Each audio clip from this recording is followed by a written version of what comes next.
survivor, just to name a few, who were celebrating the first night of Hanukkah on the beach in Sydney. Since Hamas's genocidal attack on the Jews of Israel on Simchat Torah on October 7th, there have been horrific terror attacks in Berlin and Munich in Germany, and Tokyo, Japan, Montreal, Canada, in Russia, Warsaw, Poland, many in France, many attacks in the Melbourne and Sydney, Australia communities. In Washington, D.C. in the United States, 2 Israeli embassy staffers killed by a gunman who shouted, "Free Palestine." 2 Jews in Manchester murdered on Yom Kippur. And now, it is the open field killing on the Jews of Bondi Beach on the first night of Hanukkah. Attacks on Jews abroad and attacks on Jews here in Israel. All of it enabled by too many world leaders who appease support for terror in their countries, with no real actions to defend their Jewish communities, except advice for their Jews to simply stay home. All the while, Hamas and jihad supporters, they march freely on their streets in their cities. Anti-Semitism has reached an all-time high in Australia, and the Jewish community there has been under attack and at its peak after October 7th. 4 months ago, on August 17th, Prime Minister Netanyahu sent a letter directly to Prime Minister Albanese, warning him of the alarming rise of anti-Semitism in Australia and the lack of decisive action from his government to confront it. Prime Minister Netanyahu stated in that letter that since the Australian government's decision to recognize a Palestinian state, Australian cities have faced an intensified campaign of anti-Semitism. Albanese's call for a Palestinian state pours fuel on the anti-Semitic fire, with Prime Minister Netanyahu making it clear that this decision is not diplomacy. It is simply appeasement, and is a reward for Hamas's terror against the Jewish people.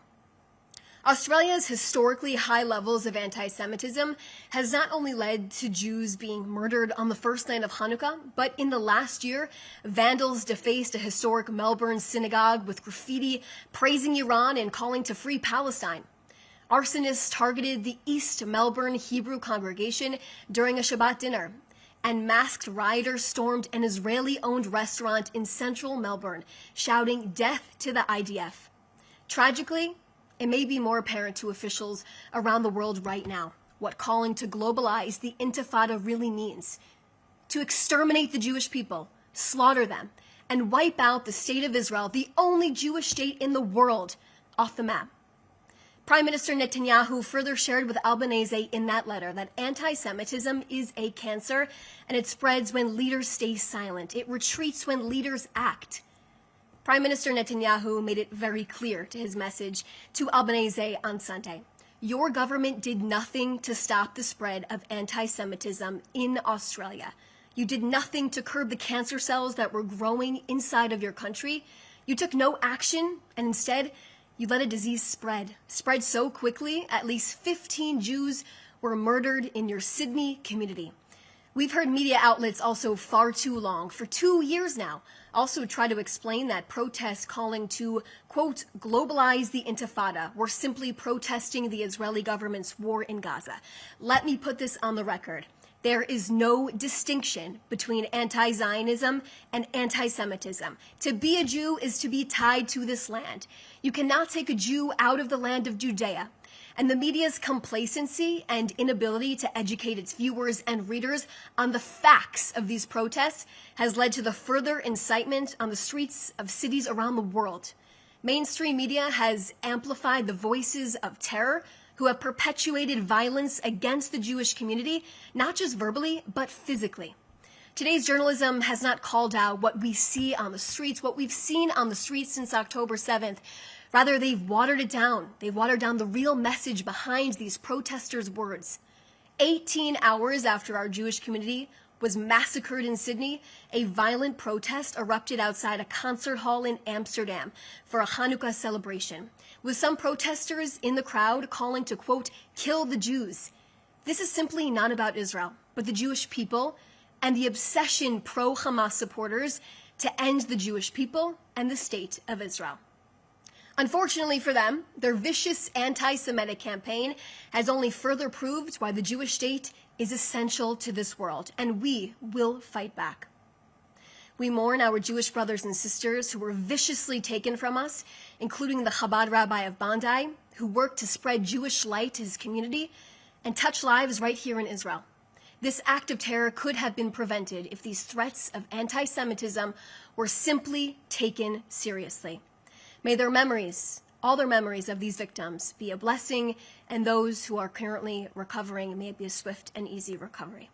I also want to remind you, today is day 801 since Hamas launched its horrific attack on our country, massacring our people. Our hero and final hostage is still in Gaza, that is Ron Gvili.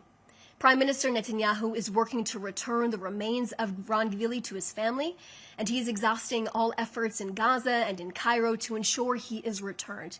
The Prime Minister also lit candles with Ron's family for the first night of Hanukkah yesterday. And next, I can share with you Prime Minister Netanyahu. He met with U.S. Ambassador to Turkey and Special Envoy for Syria, Tom Barrack, here today in Jerusalem. I can tell you they had a close and a productive meeting, as you would expect from Israel's greatest ally. I'll now take a few questions.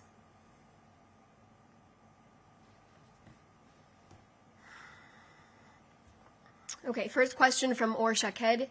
Israel Hayom, would you be able to share some information about the meeting that took place between Prime Minister Netanyahu and U.S. Envoy Tom Barrack, especially in light of recent comments about Israel? What I can share with you is exactly what I just said in the briefing, or it was a very close and productive conversation between the two of them.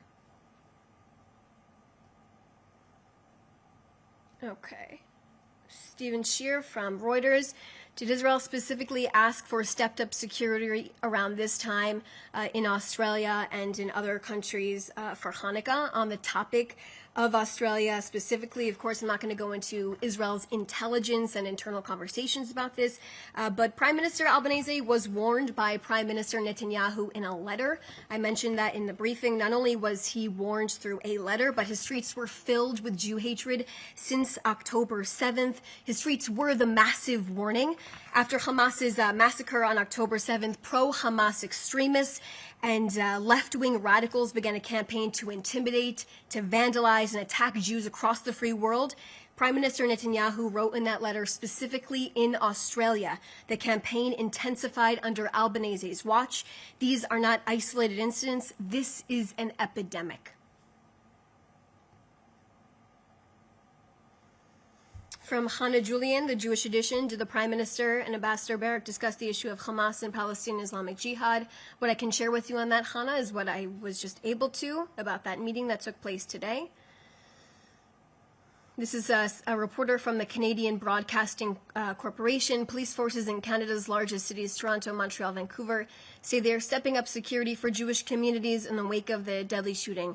What do you make of this? And if I may ask a second question, do you have a comment on 6 Canadian members of Parliament intending to visit Jerusalem and the West Bank, Judea, and Samaria starting tomorrow? I don't have any information to share with you on that right now.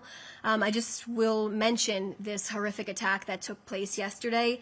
To see our fellow Jews inside of this community speaking even on camera with blood all over their faces, blood on their hands. These were horrific sights to see from our Jewish community there that was massacred in broad daylight. These people were simply trying to joyfully celebrate the first night of Hanukkah. And I mentioned all of this inside of our briefing as well. I want to reiterate that Prime Minister Netanyahu on August 17th, 2025, he called on Albanese in the letter I referenced to replace weakness with action, appeasement with resolve, and to do so by the Jewish New Year. Well, instead, 4 months later, right now, here's the result. More than 15 Jews, they were murdered in cold blood. Deaths that could have been prevented if actions were taken to dispel the pro-Hamas protests, to understand and learn the truth behind what globalized the Intifada really means, and to open your eyes and confront the Hamas and Hezbollah flags on your streets, in your cities. Instead, Australian authorities, they told Jews to actually stay at home, to allow these disgraceful mobs to take over the streets, take over their cities, calling for the genocide of the Jews. Yet officials, they turned a blind eye to their words and they sat back when they acted. Appeasement never moderates radicals, and it radicalizes the streets. In fact, It starts on the streets where these horrific protests we've seen over the last 2 years have taken place.